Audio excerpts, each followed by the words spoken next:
कथा सुनो सुनो सिद्धार्थ कथा।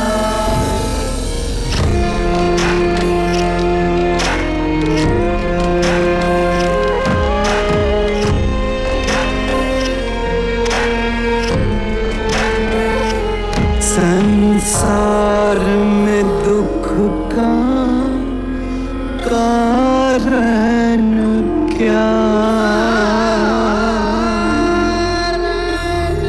संताप शोक का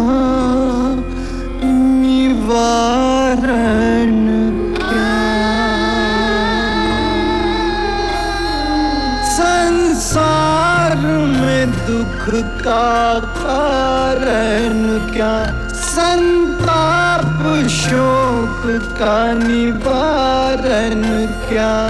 इस खोज में सब कुछ त्याग दिया, हर वैभव से वैराग लिया। वो सृष्टि से संयुक्त हुए, सिद्धार्थ से गौतम बुद्ध हुए।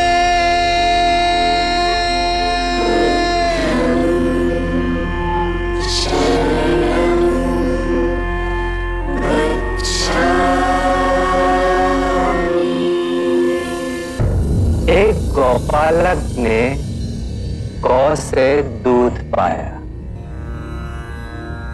उसे वो अपने मित्र को सौंपकर चला गया। मित्र ने उस दूध में नींबू निचोड़ा, दूध से दही बनाया, फिर उसे मथ के उसमें से मक्खन निकाला।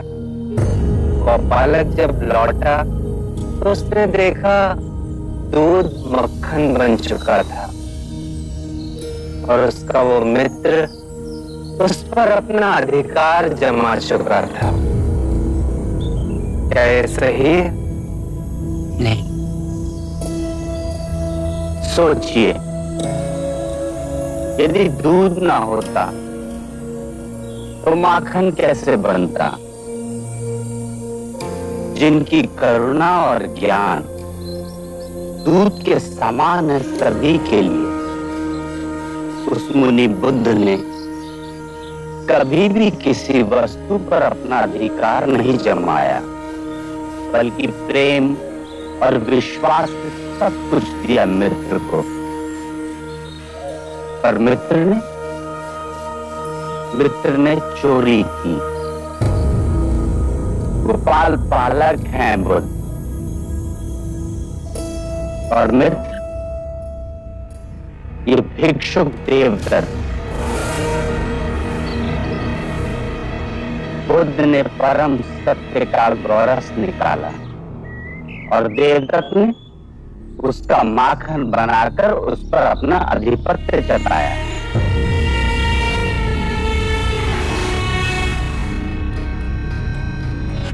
हम आज अभी गौतम बुद्ध की शरण में जा रहे हैं। आप भूलकर अपने मार्ग से भटक चुके थे। करुणावश हम आपको सही मार्ग दिखाने आए थे। मैंने और भिक्षु सरिपत्रा ने जब ये अनर्थ होते देखा तो मन ही मन निश्चय किया कि हम आपका मन बदलकर आपको वापस ले जाएंगे। बुद्ध ने एक भी प्रश्न नहीं किया हमसे कि हम क्यों उनका संग छोड़ रहे हैं। उनके मन में हमारे प्रति कोई भी शंका नहीं उपजी, क्योंकि बोधिसत्व एक ही व्यक्ति है। शाक्य मुनि गौतम बुद्ध ने अपनी करुणा से ही संग बनाया। सब उनकी उंगली पकड़ के जन्म मरण के खेल से मुक्त होने निकले। इस शुद्ध संग का विभाजन उनकी आंखों के सामने हो, यह अत्यंत पीड़ा की बात है। यदि आप हमारे साथ लौटना चाहते हैं तो आपका स्वागत है।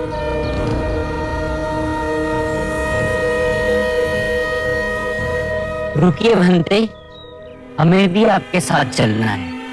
बुद्ध के सिवाय दूसरा गुरु हमारा कैसे हो सकता है?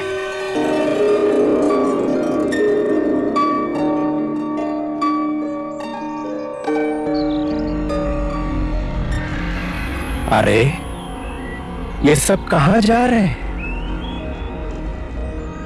कहाँ जा रहे हो? कहाँ जा रहे हो सब? हम बुद्ध की शरण में जा रहे हैं। उन्होंने हमारे आंखों की पट्टी खोली है, हमें सही मार्ग दिखाया है। हम जा रहे हैं।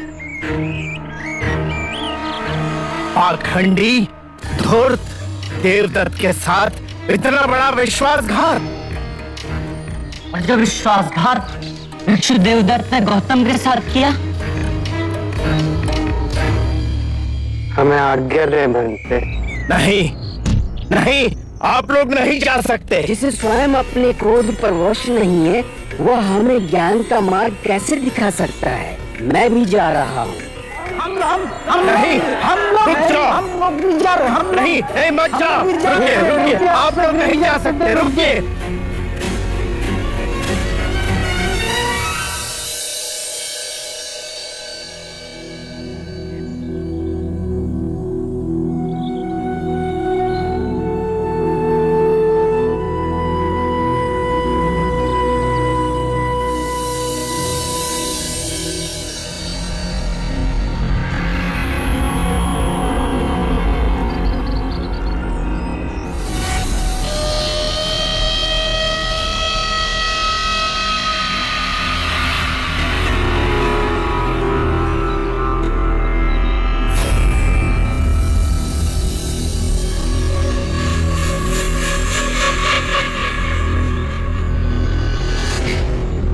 गुरुदेव, सारिपुत्रा और मोगलाना ने आपके साथ बहुत बड़ा छल किया है। आपकी अनुपस्थिति का लाभ उठाया, सारे भिक्षुओं को वापस बुद्ध के संग में ले गए।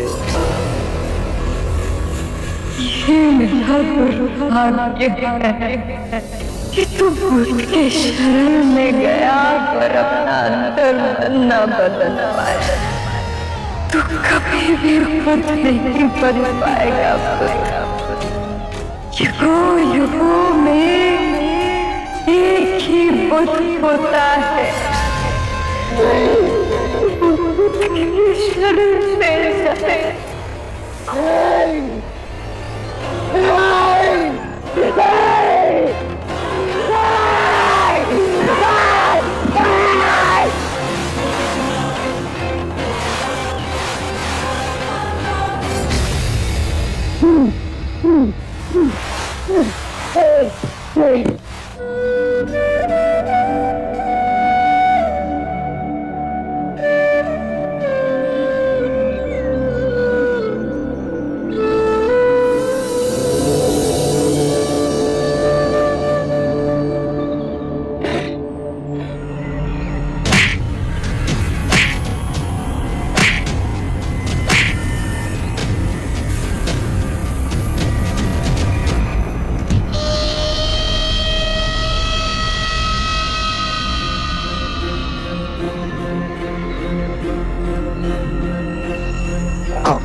और मार मुझे, मार मुझे से सब कुछ जीत कर हारने वाले को दंड मिलना चाहिए। नहीं गुरुदेव, मार मुझे, मार मार जोर से मार, इतनी जोर से कि मेरे शरीर से रक्त बहने लगे। हमें क्षमा करें, हमें बचा लें प्रभु। स्वयं आपके सिवाय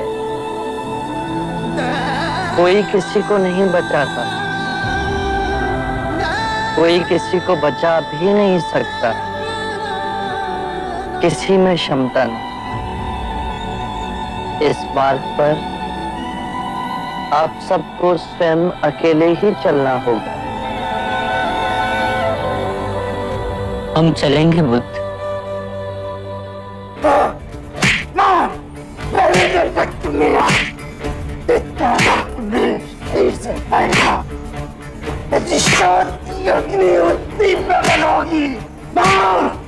हम घर का रास्ता भूल गए थे बुद्ध, अब हम अपने घर आ गए।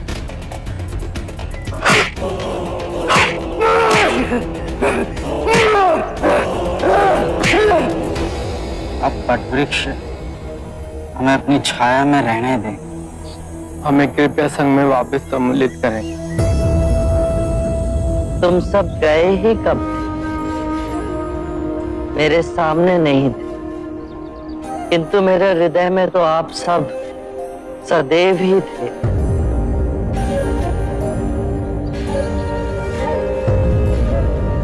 भटके हुए को मार्ग पे लाने आप दोनों निकले थे। इस मार्ग पर आपको कोई क्षति पहुंचती, उस बात की चिंता थी मुझे।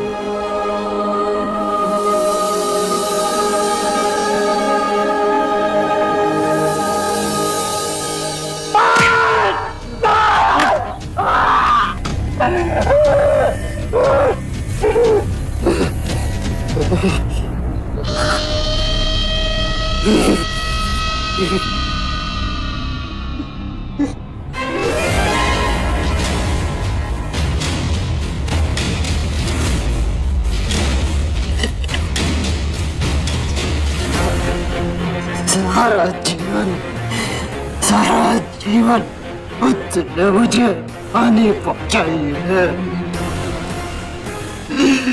ये सब कुछ समाप्त कर दिया उसने। मेरा आश्रम संग सब कुछ टूट।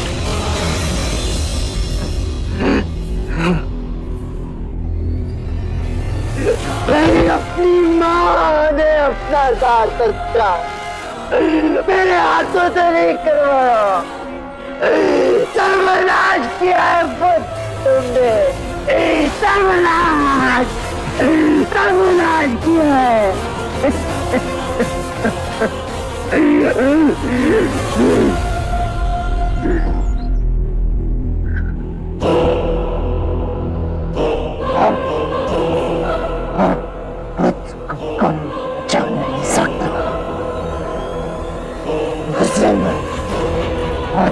हाथों से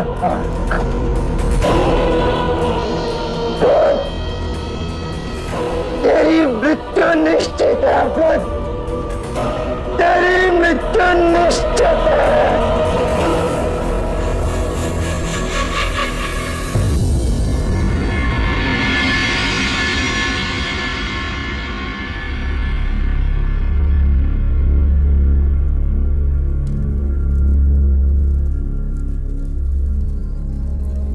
प्रेम का नाम मत लो। तुम्हारे मुंह से ये शब्द अच्छा नहीं लगता। तुमने मेरी शांति छीन ली है, मुझे अपने पापों का भागीदार बना दिया है। महाराज, कोई यदु आपसे भेंट करने का आग्रह कर रहे हैं। भेज दो उसे। जी।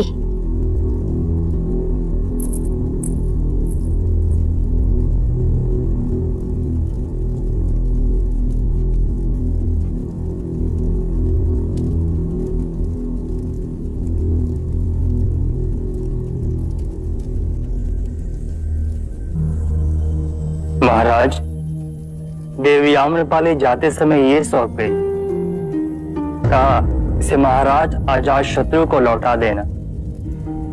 मेरा ही तिरस्कार नहीं किया अमरान। इतने प्रेम से दिए आभूषण भेंट करा दिए, समझाते हुए इसका अर्थ समझाओगे? कहाँ गई देवी आम्रपाली? आम्रपाली दीक्षा ले दीक्षुणी बन गई है। वैशाली वन में आपसे अंतिम भेंट के बाद उन्हें वैशाली के दरबार ले जाया गया। लगा सुनवाई तो एक बहाना है, उन्हें दंड निश्चित दिया जाएगा, पर बुद्ध की कृपा से उन्हें आदरपूर्ण निर्दोष घोषित कर दिया गया। देवी आम्रपाली के हृदय में इतना गहरा आघात लगा कि उन्होंने उसी क्षण सब कुछ त्याग कर बुद्ध की शरण में अपने आप को समर्पित कर दिया।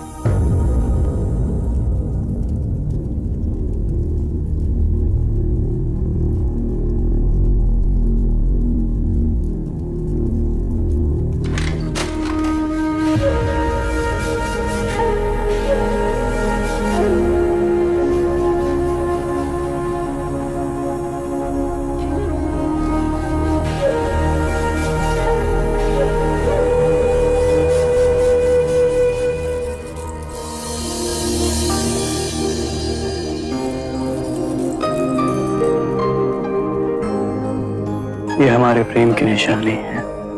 मैं इस उपहार को सदैव ही अपने पास रखूंगी।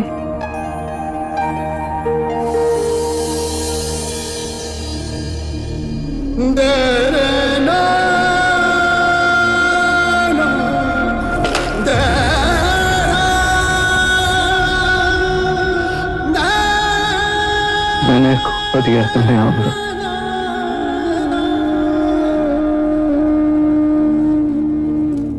मेरे दिल को सुनाकर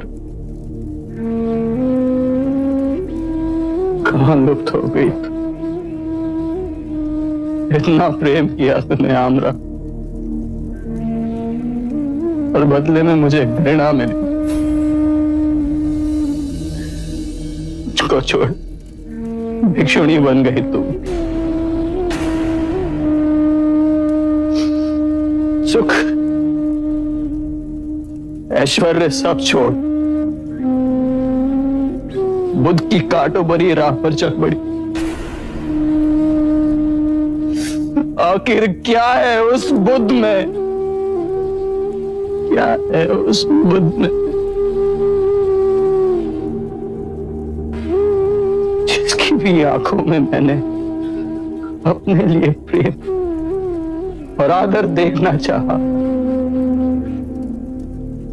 उसने एक एक कर मुझे ठुकरा दी, और बुद्ध को चुना। बुद्ध अनमोल है, वो समस्त मानव जाति को संवारने आए हैं। वो हम सबके दुख दूर करेंगे। अपनी आंखों से अहंकार का पर्दा हटाओ जाट शत्रु। बुद्ध कहते हैं अल्प ज्ञान ही विवेकहीनता है। बुद्ध कहते हैं कि भय से मुक्त हो जाओ। भयभीत होके ये मत सोचो कि कल क्या हो, मेरा क्या हो। किसी पे निर्भर मत रहो, और जब भय को अस्वीकार करोगे तो संपूर्ण मुक्ति मिलेगी।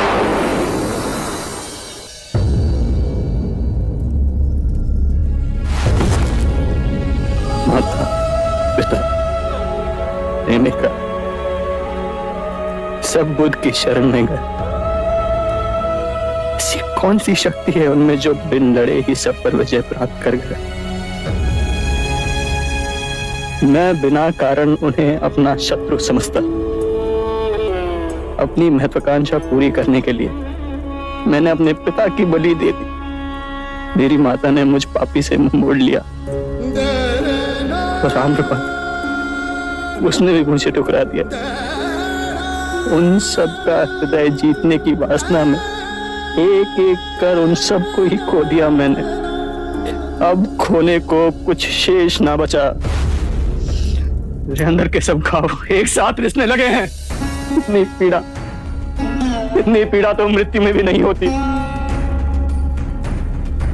इस पीड़ा से मुझे छुटकारा चाहिए, पीड़ा से मुझे छुटकारा चाहिए, मुझे शांति चाहिए। ओम भगवती भिक्षाम देहि, ओम भगवती भिक्षाम देहि। हमें इतने की राजधानी कृपया वापस लें।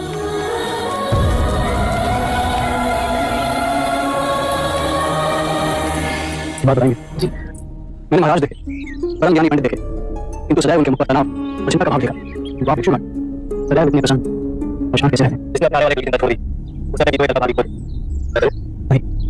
अभी आपका विषय खाली है, प्रेम से विषय मिल जाए और स्वयं बोलो महाराज तुमने कहा है क्योंकि उसे ये विचार केवल आपको दिया है। मैं तो मिल जाऊं इस बुद्धि सत्य मुझे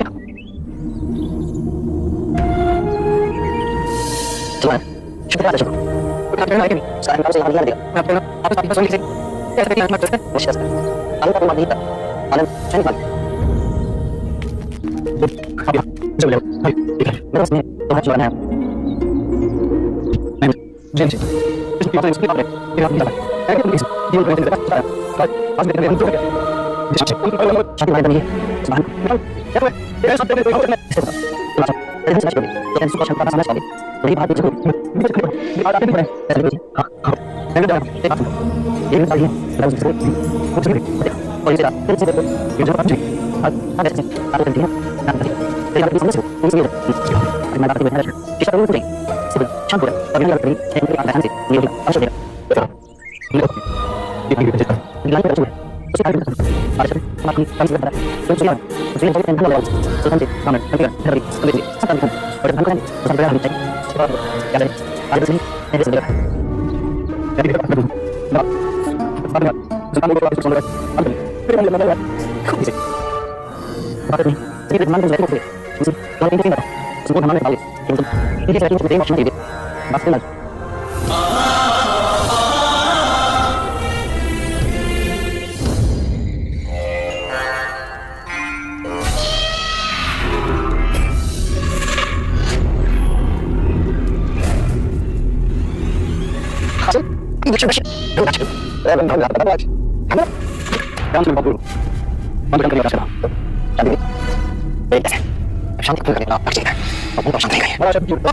इस बात में ऐसा भी जोड़ पाएगा मुझे अब से इस बात के लिए तो संसार किया जाएगा मेरे साथ में जिसे मैं देखने लगे बड़ी बात ना तुमने ये और उस पर उनके संग को कोई भी शक बनाने की कोशिश की तो मेरा शत्रु बनेगा हां समझा थोड़ी चोरी का देश बैठ रहा है तो बस परिवर्तन के पीछे वक्त की ही है चला तो तुम रहे देवदत्त खुद तुम्हारी सोच के बहुत ऊपर है जीवन भर मैंने आपको पति बांध पाप पर पाप किया और अंत जब मेरे पापों का घड़ा भरा तो मेरे मन में मुक्ति की आकांक्षा बढ़ी उसने मुझे केवल क्षमा नहीं किया अभी वो मार्ग भी दिखाया जिस पर चल मैं स्वयं को क्षमा कर सकूं और अपने बाकी जीवन में धर्म का अनुसरण कर सकूं हो गया वो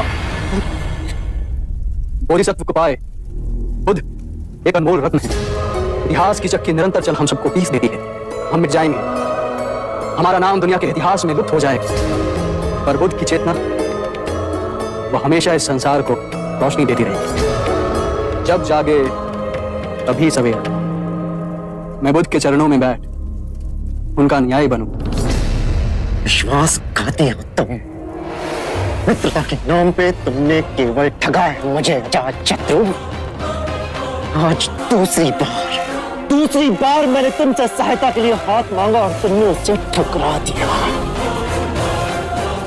याद रहे ये बात मैं कभी नहीं भूलूंगा और जिस बुद्ध की सराहना तुम कर रहे हो ना अजात शत्रु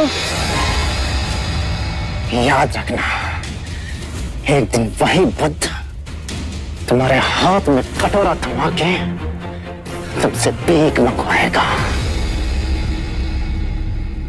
मैं भिखारी बनने को भी तैयार हूं देवदत्त ठीक है यही ठीक है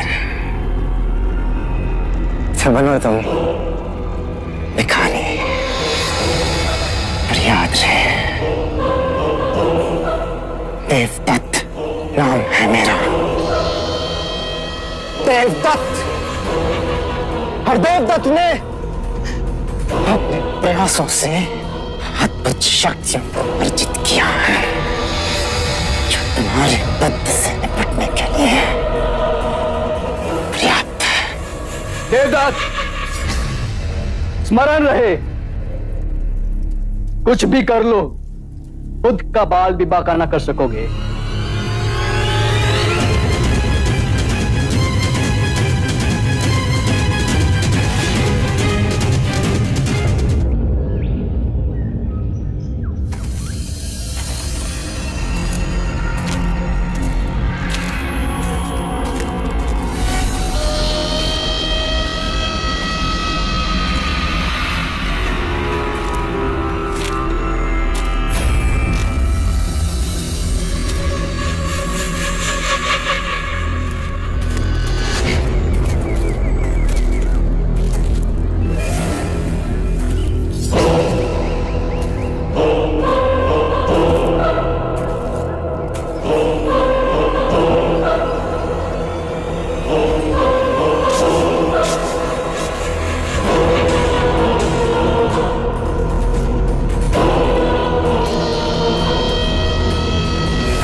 प्रणाम। इतनी ठंड में आप बिना गर्म वस्त्र के? न गर्मी मुझे तपाती है, ना ही सर्दी मुझे कपाती। अद्भुत है आप। हम आश्रम गए थे, पता चला कि आप भिक्षा के लिए निकल गए। आप हम पर कृपा करें, घर पर भोजन ग्रहण करें। आभार आपका। आभार तो आपका है गुरुदेव, आइए।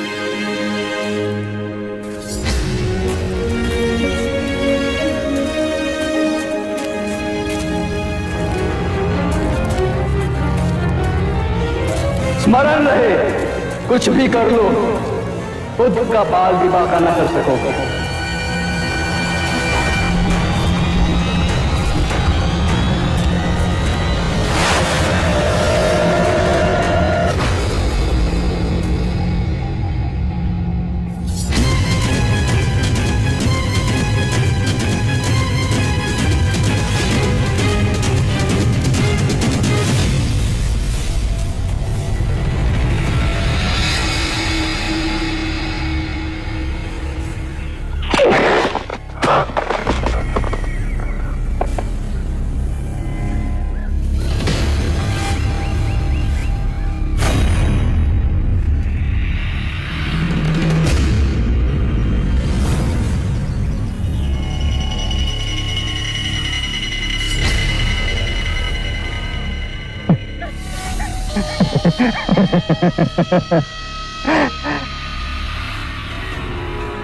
तुम्हारी मृत्यु का दिन तो निश्चित है सिद्धार्थ।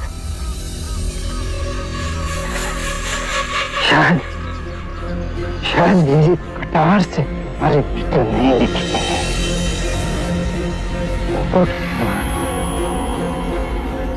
देखो स्वयं क्या करते हैं, मुझे इंगित कर दिया है कि संसार से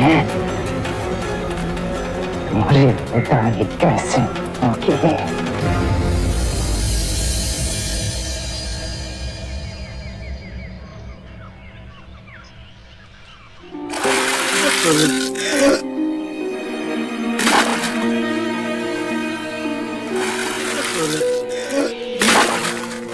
इतनी ठंड में ये व्यक्ति पानी में डुबकियां क्यों लगा रहा है?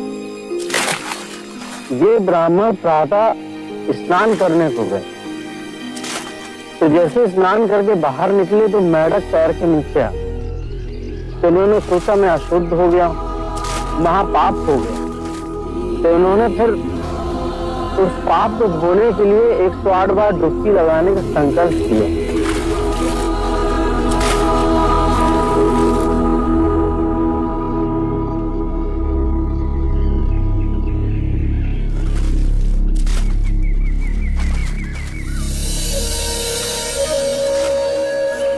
सुनिए, आप ठंड से कांप रहे हैं। यदि ऐसा करेंगे तो बीमार पड़ जाएंगे।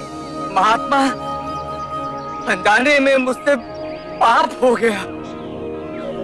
ये नदी गंगा नदी की उपनदी है। इसमें नहाने के बाद मेरे पाप धुल जाएंगे। इस नदी में डुबकी लगाने से यदि आपके पाप धुल जाएंगे तो इस नदी में रहने वाले मेंढक के ऊपर पांव आने पर आप अपवित्र कैसे होंगे? यदि आपको ऐसा लगता है कि नदी में डुबकी लगाने से आपके पापों का नाश होगा तो इस नदी में रहने वाली मछलियां, कछुए, सर्प, मेंढक, इन सबको अब तक मुक्ति मिल गई होती।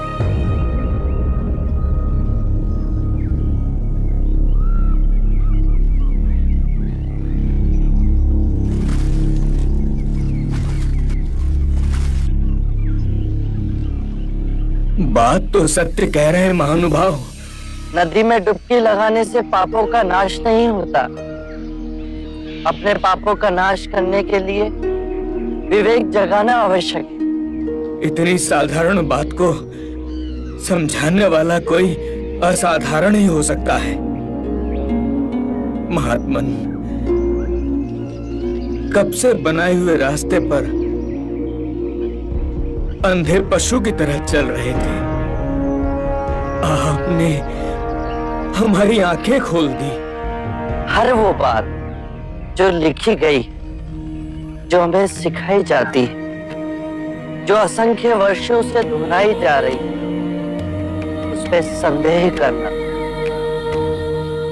अपो दीपो भव, अपना दीपक स्वयं बनो।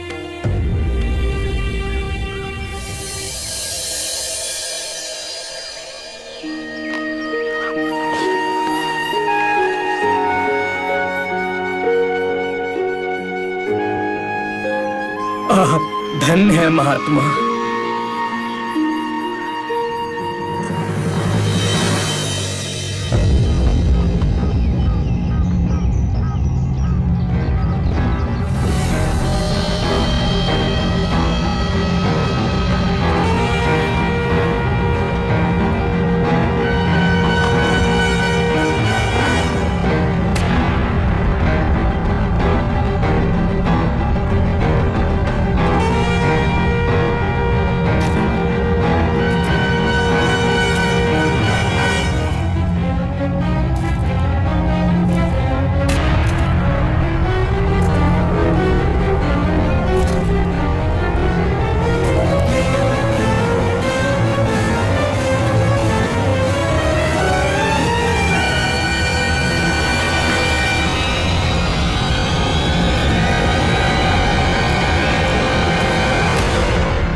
ये मेरा अक्षेत है।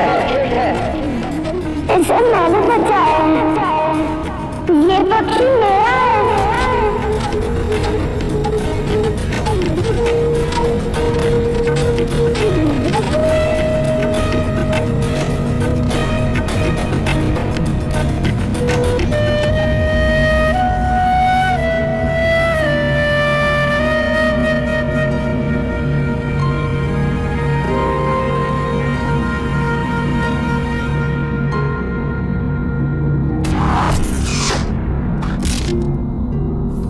अब ज्येष्ठा को सर्वश्रेष्ठ घोषित कर दे। मैं पक्षियों को नहीं मार सकता।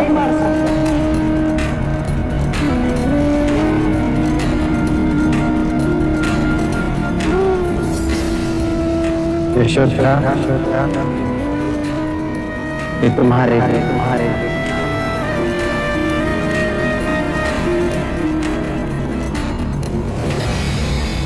ये सारे पुष्प मेरी ओर से, तुम अपने पास ही रहो। क्या अंतर है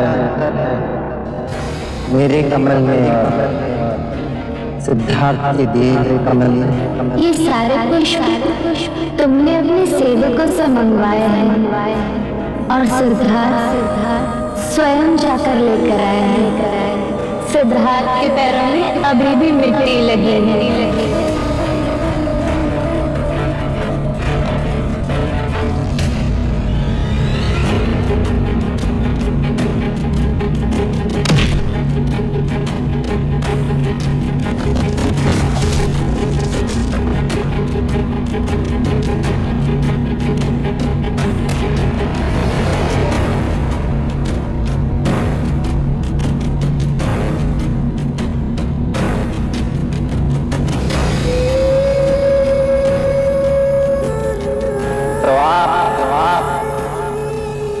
मेरे ये संशोधन स्वीकार नहीं करें।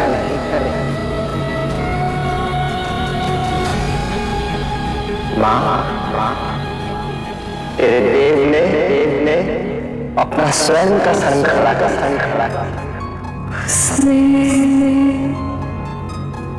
उसने सब कुछ किया। इतनी यादता सही,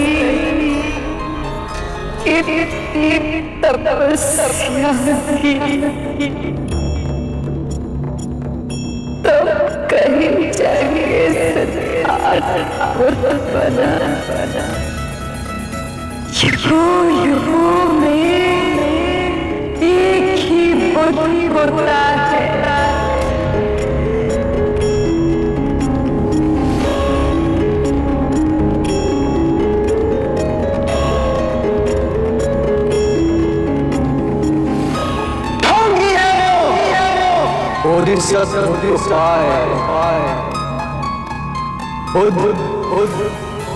एक अनमोल रत्न, हम मिट जाएंगे। हमारा नाम दुनिया के इतिहास में लुप्त हो जाए, पर बुद्ध की चेतना वो हमेशा इस संसार को रोशनी देती।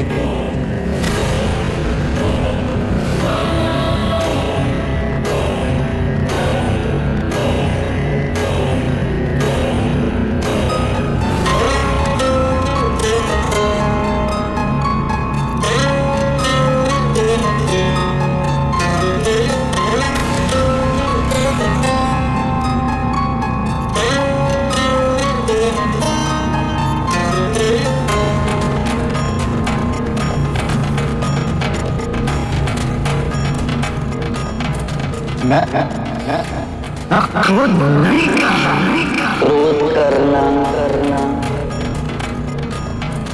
अपनी हथेली पर गर्म कोयले को रखने के समान है, जो हम किसी दूसरे पर फेंकना चाहते हैं, पर इस क्रिया में हम स्वयं को ही हानि पहुंचा रहे हैं।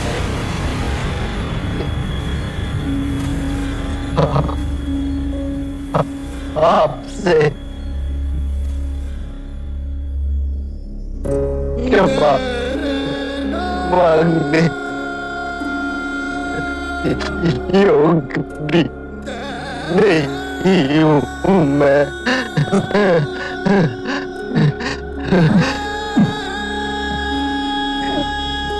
शांति से जाओ देवता।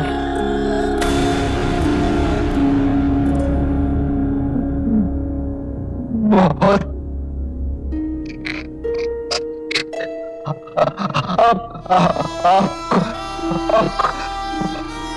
बहुत क्षति पहुंचाई है मैंने बहुत। मुझे तो कुछ भी स्मरण नहीं।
बुद्ध, धर्म और संघ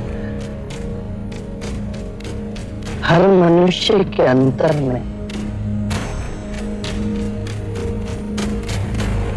स्वयं को जगाने की क्षमता बुद्ध है। जागने के बाद हम जिस पथ पर चलते हैं वो पथ धर्म है। स्वयं के मन को एकाग्रित करना, उसे केंद्रित करना और उसे एकत्रित करना संघ।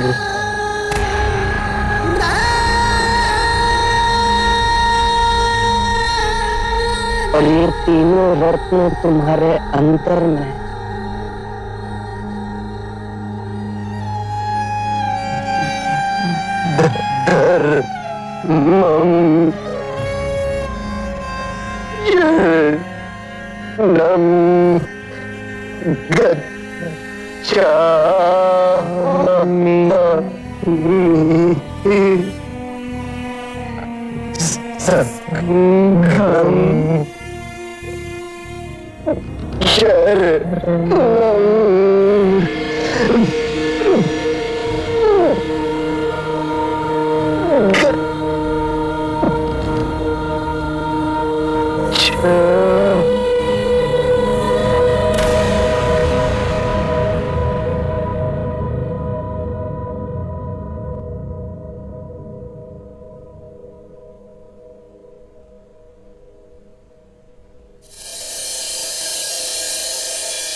आरंभ हो गई निर्वाण प्रथा, सुनो सुनो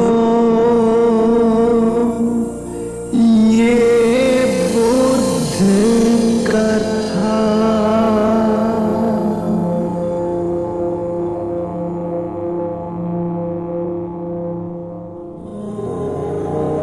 धर्म और संघ हम सब के अंतर में है। जागने की क्षमता बुद्ध है। जाग के जिस पथ पर चले वो धर्म है। और अपने पूरे मन को एकत्र करना संघ है। और ये तीनों रत्न हम सब के अंतर में ही है।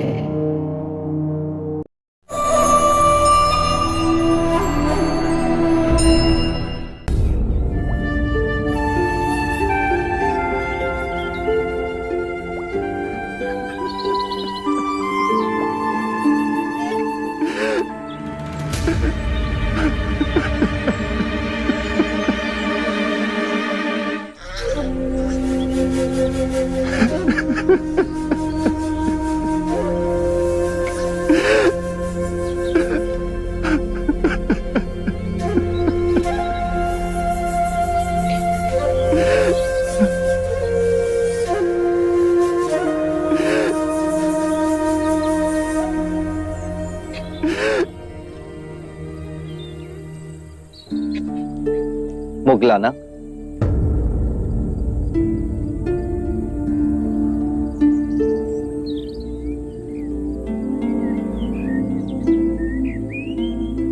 इस विषाद का कारण?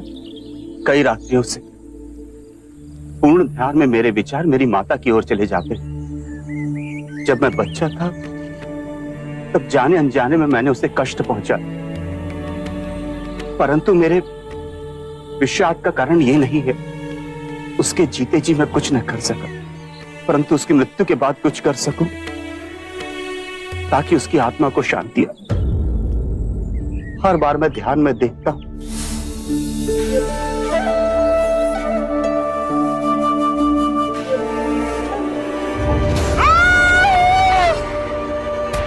माते, इस दृष्टांत ने मुझे बहुत व्यथित कर रखा है बुद्ध। इसका क्या अर्थ है? मुगलाना, जब तुम्हारी माताश्री जीवित थी तो क्या उन्होंने बुरे कृत्य किए थे? वचन से, कर्म से, विचारों ने। मेरी माता ने सिर्फ कांटे ही बोए। मैं अपनी माता के दुष्परिणामों को कैसे पलट सकता हूं? जैसी भी थी तो मां ही। मैं उस मां के ऋण को कैसे चुकाऊं? अपनी करुणा से मुझे कोई राह दिखाइए। तुम्हारी माता के दुष्प्रवृत्तियों के बाद भी उनके प्रति तुम्हारा स्नेह देखकर मैं अति प्रसन्न हुआ मुगलाना। माता पिता का ऋण तो आकाश के समान है, दिन हो या रात, हर मनुष्य को उस ऋण का सदैव स्मरण होना चाहिए। माता पिता को सच्ची श्रद्धांजलि है कि अपने जीवन को आनंद और संस्कार से जियो, सत्कर्म करो और अपने पुण्यों को माता पिता को समर्पित कर दो। तुम्हारा जीवन तो ऐसा ही है मुगलाना। तुम सेवा, समर्पण, शांति का आदर्श जीवन जी रहे हो। यदि तुम अपने पुण्यों को अपने माता पिता को समर्पित करोगे तो उनके पाप भी कम हो जाएंगे। धन्य हुआ मैं। पवर्ण दिवस पर तुम और संघ के सभी भिक्षु तुम्हारी माता के रूपांतरण के लिए प्रार्थना समर्पित करेंगे। गहन ध्यान और शुद्ध मन से की गई प्रार्थना में बहुत शक्ति है मुगलाना। वो तुम्हारी माता के सभी पापों को गला देगी, उन्हें धर्म की राह पर ले आएगी। हम एक मुक्ति समारोह करेंगे जहां संघ के सभी भिक्षु अपने माता पिता के रूपांतरण के लिए प्रार्थना करेंगे, चाहे वो जीवित हो या मृतक। करुणा के सागर है, सबके लिए निरंतर चिंतन। एक दिया असंख्य दियों को प्रज्वलित करता है मुगलाना। उससे दीपक का प्रकाश घटता नहीं अपितु और बढ़ता है। आनंद बांटने से बढ़ता है।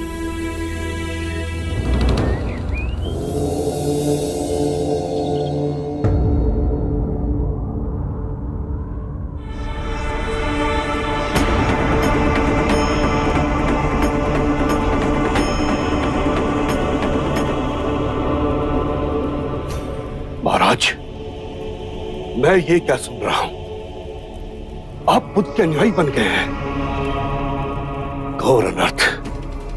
अच्छा होता यदि मैं यात्रा पर न जाता। आप ऐसा अनर्थ कैसे कर सकते हैं? आप अपने धर्म को कैसे छोड़ सकते हैं? क्षत्रियों का धर्म आपके लिए सर्वोपरि है। आपका कर्तव्य है भगत की सीमाएं बढ़ाएं, चक्रवर्ती सम्राट बने। मैं अपना कर्तव्य भली भांति जानता हूं कुलगुरु। लगता है बुद्ध ने आपको भी भ्रमित कर दिया है। सम्मोहन शक्ति है उसके पास। आपके पिता की तरह आपको भी भ्रमित कर रहा है। कृपया कर बुद्ध पर झूठे लांछन ना लगाएं। महाराज, मैं सत्य कह रहा हूं।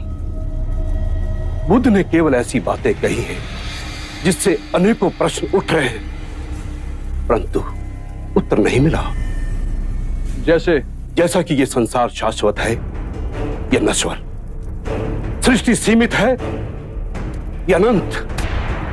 शरीर आत्मा दो है या एक? मृत्यु के पश्चात हमारा अस्तित्व रहता है या विनाश हो जाता है? मैं इन किसी भी प्रश्नों का उत्तर नहीं दूंगा कुलगुरु। ये सब आपकी बुद्धि की उपज है। बुद्ध ने कभी भी अपने उपदेश में इन बातों को तनिक तूल नहीं दिया।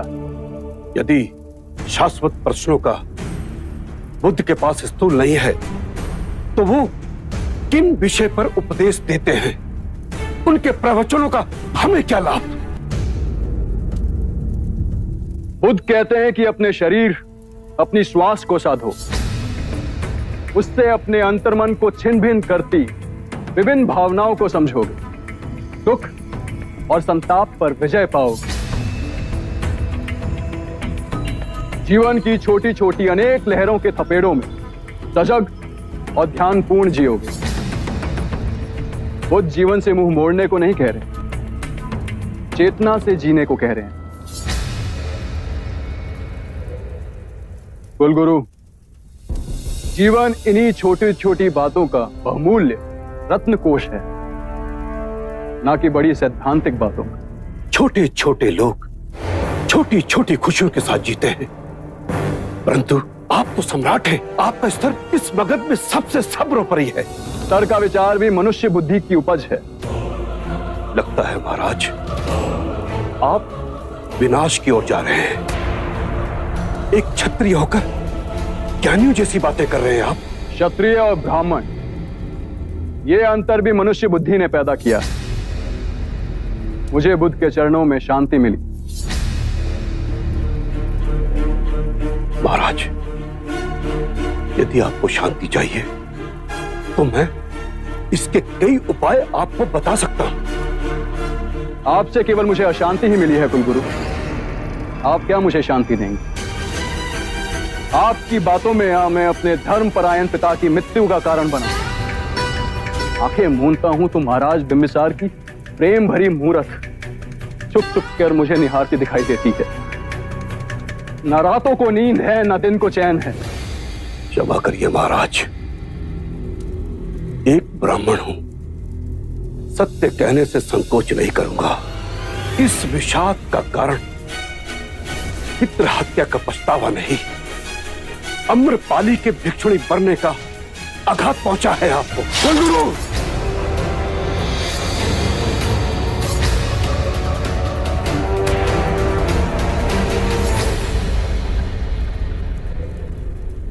लगता है बुद्ध ने आपको यही सिखाया है।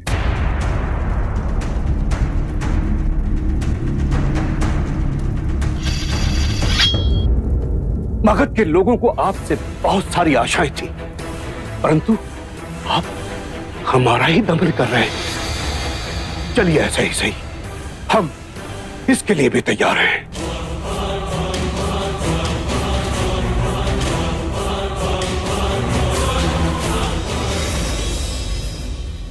महाराज, आप में ये परिवर्तन देखकर मैं हैरान हूं। अजात शत्रु की उठी हुई तलवार बिना वार किए आज नीचे कैसे झुक गई?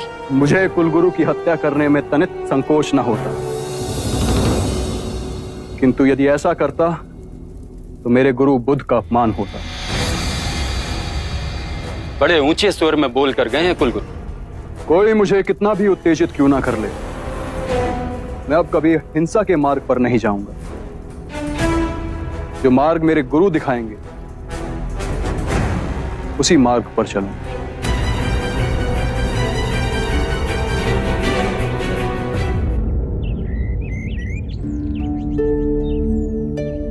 बुद्ध, प्रणाम। आपके परम भक्त सुदत की पत्नी पुण्यलक्ष्मी आई है। क्या हुआ भय? और सुदत कैसा है? प्रभु, आपके परम सेवक सुदत अब अपनी अंतिम सांसें गिन रहे हैं। मृत्यु के भयंकर क्षणों में उनका मन केवल आपकी ओर मुड़ रहा है। कृपा करें प्रभु, कृपा करें। हम तो सांसारिक है, किंतु मेरे स्वामी ने आपकी सेवा में सदैव अपने आप को न्यौछावर किया है। उनको अंतिम सांसों में अपने दर्शन दीजिए प्रभु, अपने दर्शन दीजिए। सुदत्त ने निस्वार्थ भाव से मेरी और मेरे भिक्षुओं की सेवा की। निर्धनों को दोनों हाथों से धन बांटा, हमारे लिए विहार का निर्माण कराया। ऐसे दिव्य व्यक्ति के दर्शन पाने को मैं स्वयं जाऊंगा। वो आएंगे ना? मेरे प्राण छटपटा रहे उनके एक दर्शन के लिए।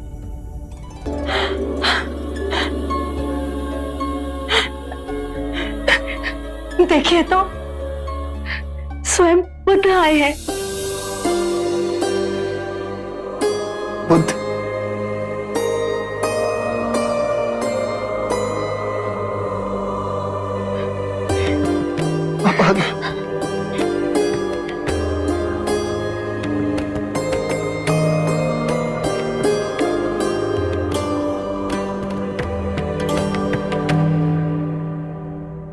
मेरी अंतिम इच्छा थी कि आपके दर्शन कर सकूं। कैसे ना आता सुदत्त, तुम्हारे प्रेम और सेवा ने तो मुझे तुम्हारा ऋणी बना दिया है। इतने उद्विग्न क्यों? क्या मृत्यु से भय लग रहा है? बुद्ध, भय तो लग रहा है, पर आपको देख लिया तो मन में हिम्मत बन रही। डरो मत सुदत्त, आज तक तुमने अपना सारा जीवन दूसरों की सेवा की, तुम्हें कोई भी कष्ट नहीं हो सकता। जैसा मैं कहता हूं केवल उस और ध्यान धरो। मृत्यु का सामना करने का साहस स्वयं तुम में जगेगा। अपनी आंखें बंद करो और ध्यान धरो। मैं ये आंखें नहीं, मैं ये आंखें नहीं, मैं ये कान भी नहीं, मैं ये कान भी नहीं, मैं जिह्वा भी नहीं, मैं जिह्वा भी नहीं, मैं शरीर भी नहीं, मैं शरीर भी नहीं, मैं ये चित्त भी नहीं, मैं ये चित्त भी नहीं।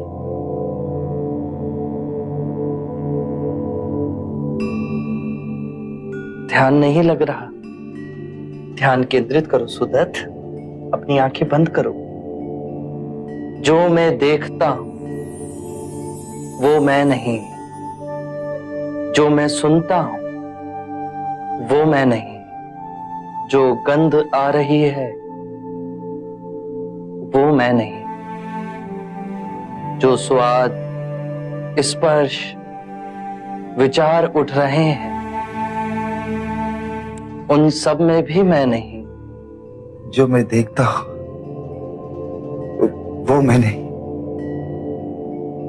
जो मैं सुनता हूं वो भी मैं नहीं, जो गंध आ रही है वो भी मैं नहीं, जो स्वाद, स्पर्श और विचार उन सब में मैं नहीं।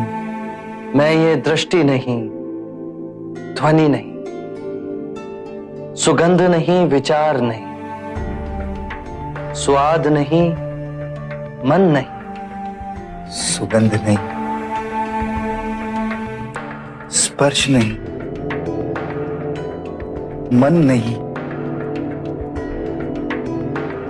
आगे बोलिए बुद्ध।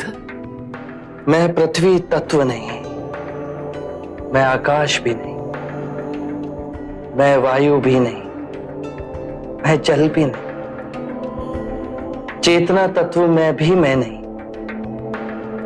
कोई तत्व मुझे जकड़ नहीं सकता, जन्म और मृत्यु मुझे छू नहीं सकती। जन्म और मृत्यु मुझे छू नहीं सकते। मैं मुस्कुराता हूं क्योंकि ना मैं जन्मा हूं, ना ही मैं मर सकता हूं। ना जन्म ने मुझे जीवन दिया और ना ही मृत्यु मेरा जीवन मुझसे छीन सकती। जन्म और मृत्यु पर मेरा अस्तित्व ना निर्भर था, ना निर्भर है। क्या हुआ सुदित? ध्यान नहीं लग रहा?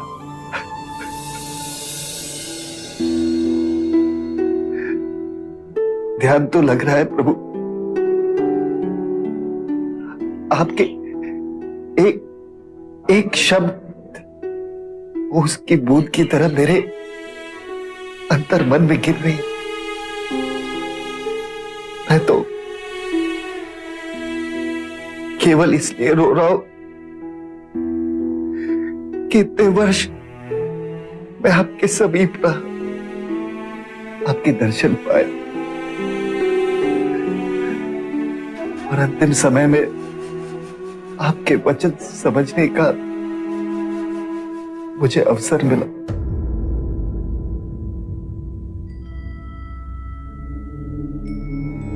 धन्य है बुद्ध, धन्य है आप।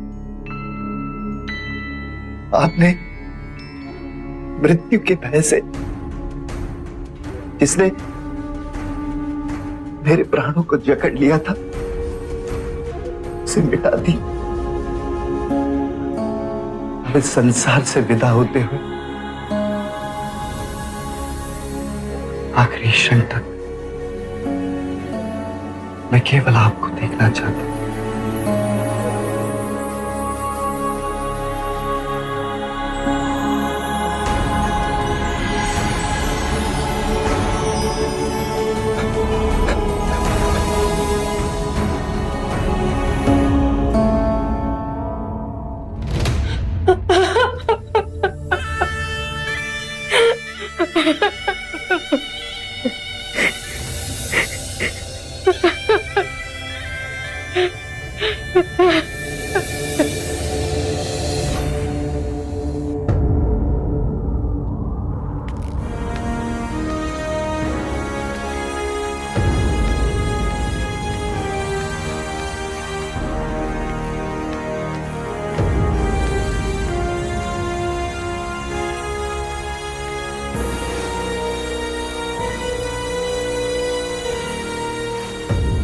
महाराज, ये दोनों व्यापारी आपके समक्ष एक विनती लेकर आए। ये लोग विज्जी व्यापार के लिए जा रहे हैं। रास्ते में वन पड़ता है, वन से निकलने के लिए इन लोगों को सुरक्षा चाहिए। विजी में कोई नया उपद्रव शुरू हुआ है क्या? हाँ महाराज, पिछले कुछ माह से छोटी छोटी टुकड़ियों में लुटेरे आते, चाकू कटार से वार करके यात्रियों का माल लूट लेते और जंगल में ओझल हो जाते। उसके कुछ ही दिनों बाद वही लूटा हुआ माल विजी की मंडियों में ले जाकर बेच दिया जाता है। सेनापति, एक कार्य करो, हमारे कुछ गुप्तचरों को साधारण नागरिक की वेशभूषा में विजी में भेजो। उनसे कहो कि वो वहां इस टोली के गठन की सभी सूचना एकत्रित करें। हम सही समय पर उन्हें पकड़ दंडित करेंगे। जो आज्ञा महाराज। इस कार्रवाई में थोड़ा समय लगेगा और आप निसंकोच विजी जाएं। आपके साथ हमारी सेना की सुरक्षा रहेगी। हमारी सेना को आपके साथ देख वो आप पर आक्रमण नहीं करेंगे। सेनापति, हमारे 2 सेना नायक सेना बल की 2 टुकड़ियां लेकर इन व्यापारियों के साथ जाएंगे।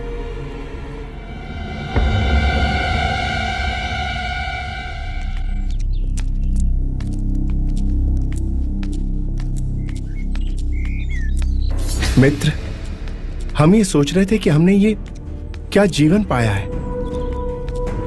एक सेना नायक होने का अर्थ होता है देश की रक्षा के नाम पर मानव हत्या करें।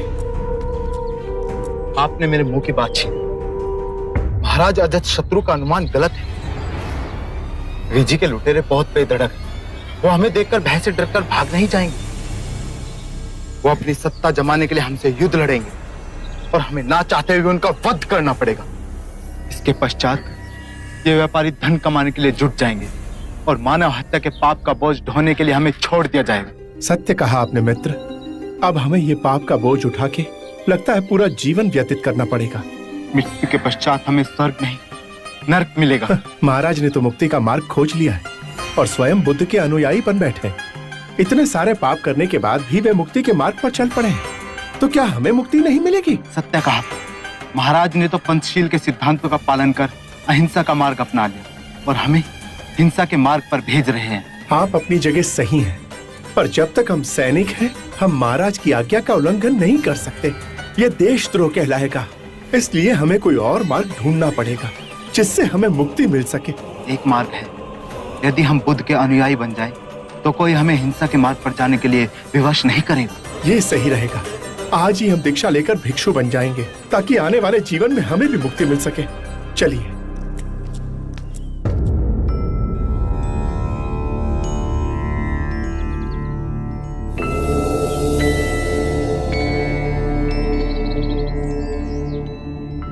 क्या हुआ सरिपुत्र? क्या मैं चिंता का कारण जान सकता हूं? बुद्ध, मेरी माँ बहुत दिनों से अस्वस्थ है। मेरे गांव नाला में उसकी देखभाल करने वाला कोई नहीं। यदि वे आप आज्ञा दें तो। इसमें आज्ञा कैसी सरिपुत्र? माँ की सेवा से उत्तम कोई और कार्य नहीं। सेवा भी एक विशेष अवसर है सरिपुत्र। यदि सच्चे हृदय से सेवा की जाए तो उसमें भी ध्यान साधा जा सकता है। कोई वचन जिससे मेरी मां को शांति मिले?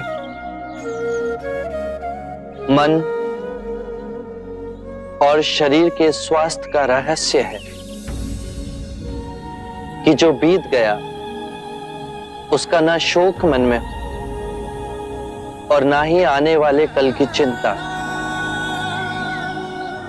जिस क्षण में हो, जो क्षण तुम्हें मिला है, जो तुम्हारे समक्ष है, उसी क्षण को पूर्ण ध्यान पूर्वक और पूर्ण समझ द्वारा जी लो।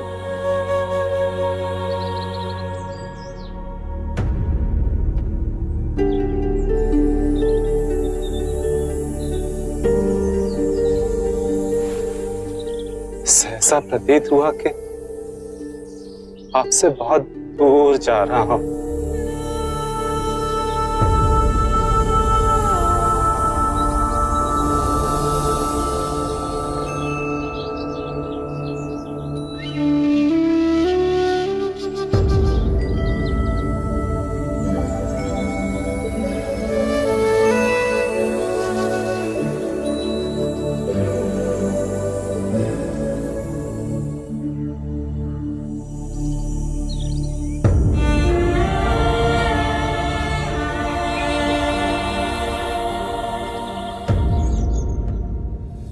सब अपनी चिंता, व्यथा, शोक ले आपके पास आते हैं।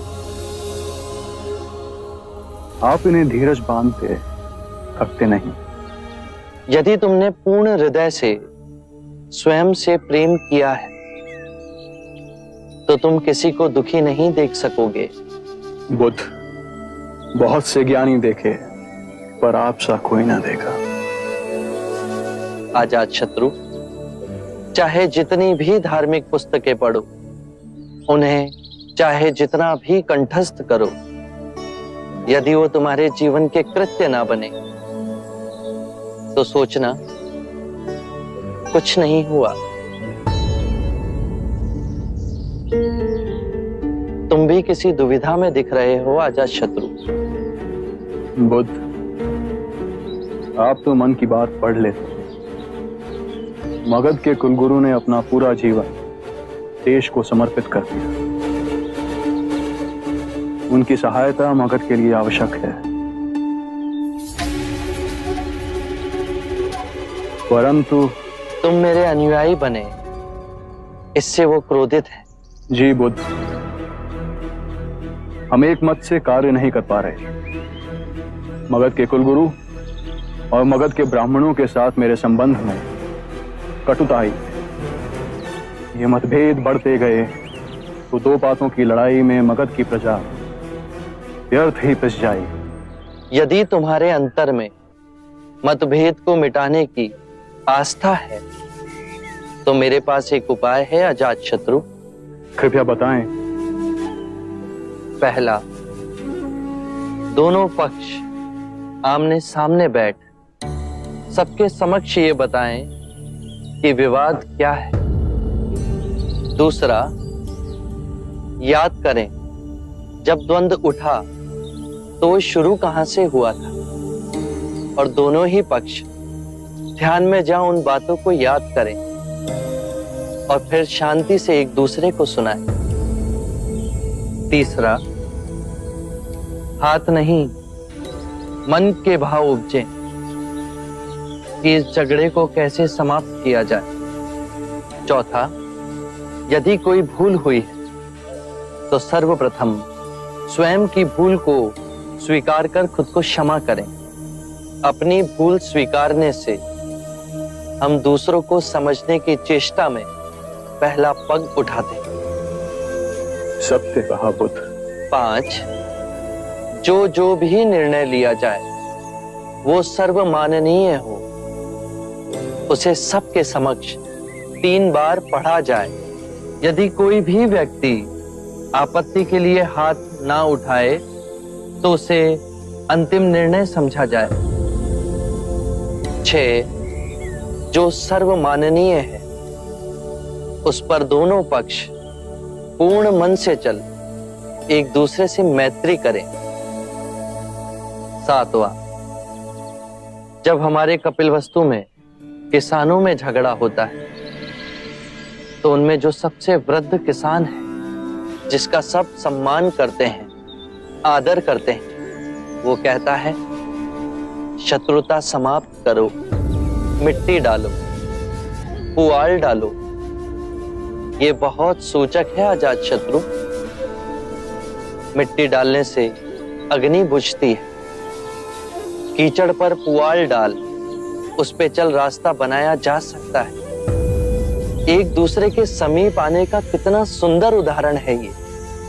बुद्ध, आपके ये सूत्र विश्व में शांति की क्रांति लाएंगे। जब जब धर्म का विघटन होगा, जब जब दो पक्षों के हृदय में दीवार खड़ी होगी, आपके ये वचन उस दीवार को ढहा देंगे। मैत्री और सामंजस्य विकसित होगा।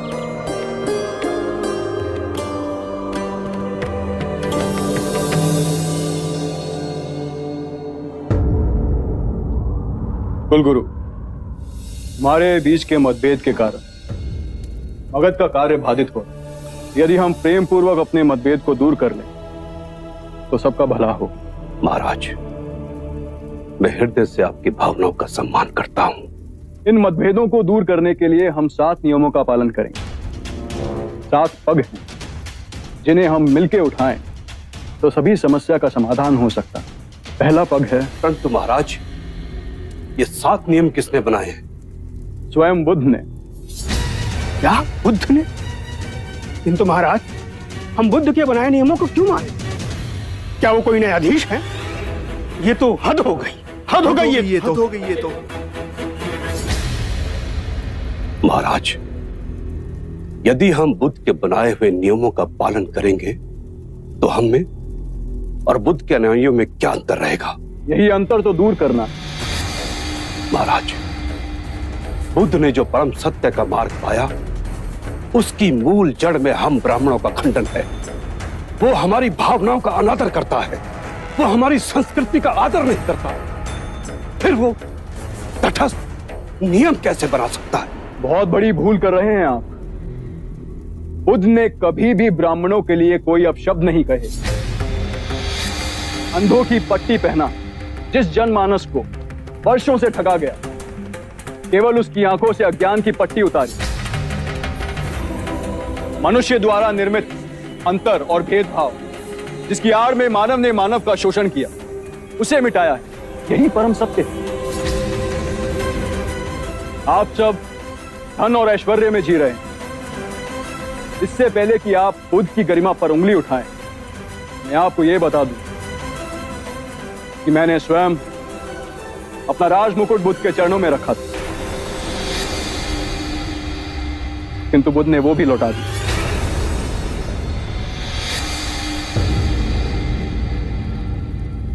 सत्ता की, बल की लालसा बुद्ध को छू नहीं सकती, वैसे ही जैसे दुर्गंध भरी वायु बुद्ध के समीप नहीं आ सकती। वो राजाओं के राजा हैं जो सब त्याग निर्धन बने। उनमें अधिक आत्मिक शक्ति है कि हम सब में।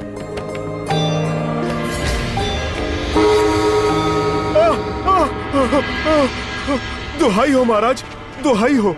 आपने हमें वचन दिया हमारी रक्षा न की महाराज। व्यापार के लिए वीजी जाते हुए हमें लूटा गया, हमें मारा और जख्मी भी किया गया महाराज। किंतु आपकी सुरक्षा के लिए हमने सेना की टुकड़ी भेजी थी। पर आपके सेना नायक हमारी सुरक्षा के लिए नहीं आए महाराज। केवल 5 सैनिक हमारी तरफ से लड़े, पर वो भी उन लुटेरों ने मार दिया उन्हें। सेनापति जी महाराज, ये क्या सुन रहे हैं हम? हमारे आदेश का उल्लंघन हुआ है। क्षमा महाराज, हमें भी इस सदन से पहले ही ये समाचार मिला कि हमारे दोनों सेना नायक दीक्षा लेकर भिक्षु बन गए।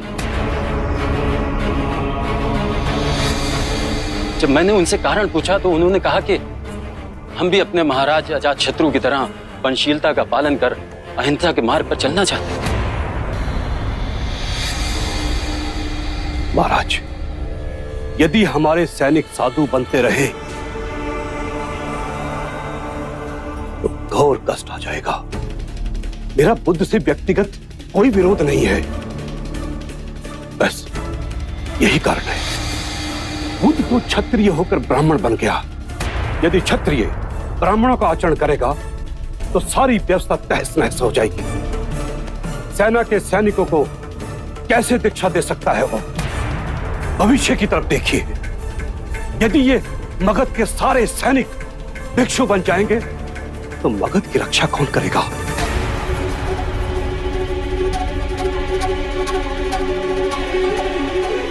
गुरुदेव, कुलगुरु का कथन चिंता योग्य है। यदि रक्षा करने वाले हथियार डाल दें तो रक्षा करेगा कौन?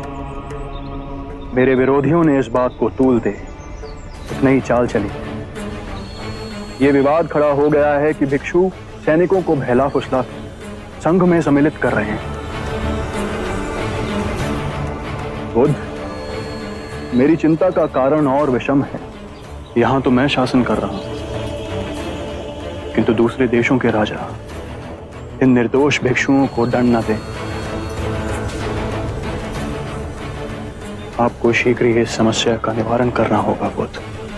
चिंतित ना हो अजातशत्रु। मैं ये नहीं चाहता कि मेरी कही अहिंसा की बातों की आड़ ले सैनिक अपना राजधर्म छोड़ दें, अपने देश, अपनी प्रजा, अपनी राजा के प्रति जो उनके कर्तव्य हैं उन्हें ना निभाएं। मैं आज ही अपने उपदेश में इस नियम को घोषित करूंगा कि कोई भी भिक्षु किसी भी सैनिक को दीक्षा ना दे।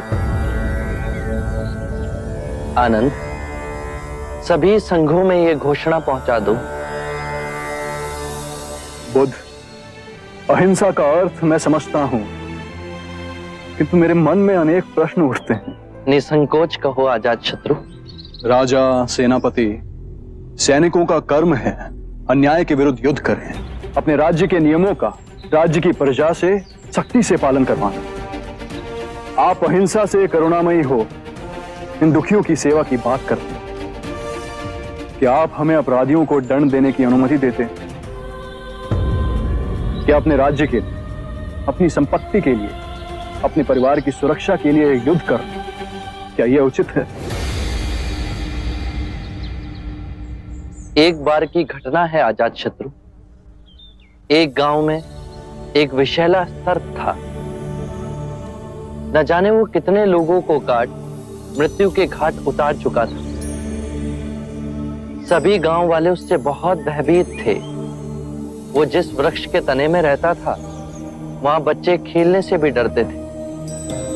एक बार ऐसा हुआ, एक भिक्षु वहां से गुजरा और उस वृक्ष की छांव में विश्राम करने के लिए बैठा। सांप उसे काटने के लिए बाहर निकला तो भिक्षु को उद्विग्न ना होते हुए देख सर्प अचंभित हुआ।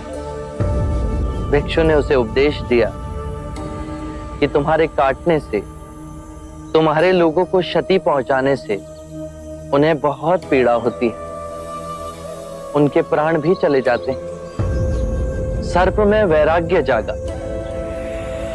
उसने निश्चय किया कि वो किसी को क्षति नहीं पहुंचाएगा, किसी को नहीं काटेगा। और सर्प को अहिंसक देख गांव में लोग धीरे धीरे निर्भीक होने लगे। कोई उसे छेड़ता, बच्चे अकारण ही उसकी पूंछ पर अपना पैर रखते, लेकिन वो किसी को क्षति नहीं पहुंचाता था। बच्चे उस पर पत्थर फेंकते, किंतु फिर भी वो पलटकर वार नहीं करता था। भूख और पीड़ा से वो क्षीण हो गया था। रात्रि में कुछ कंकर पत्थर खा लेता और अगले दिन आक्रमण का सामना करता।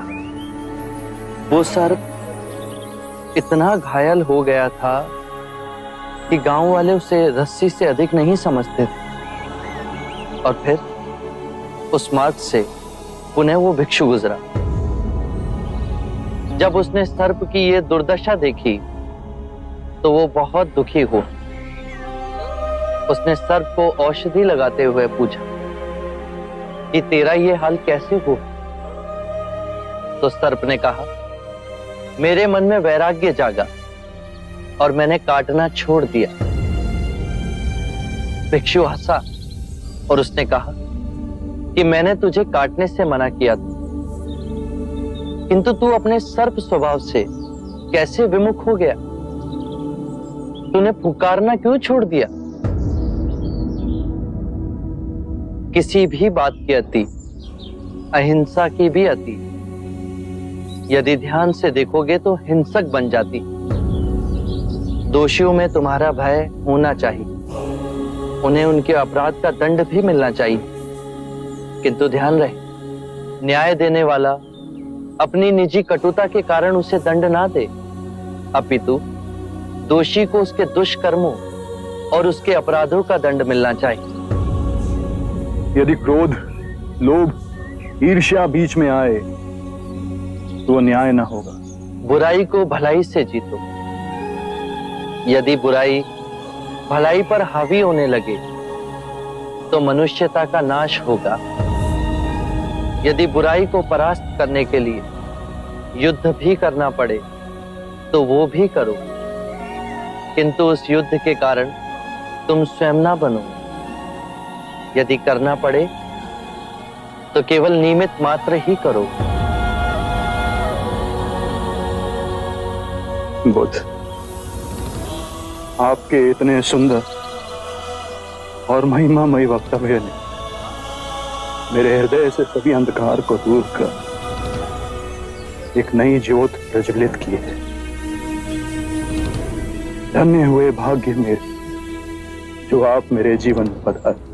आरंभ हो गई निर्वाण प्रथा, सुनो सुनो ये बुद्ध कथा। कितने भी धार्मिक ग्रंथ पढ़ लो, कितना ही उन्हें कंठस्थ कर लो, यदि वो तुम्हारे जीवन के कृत्य ना बने तो समझना कुछ भी नहीं किया।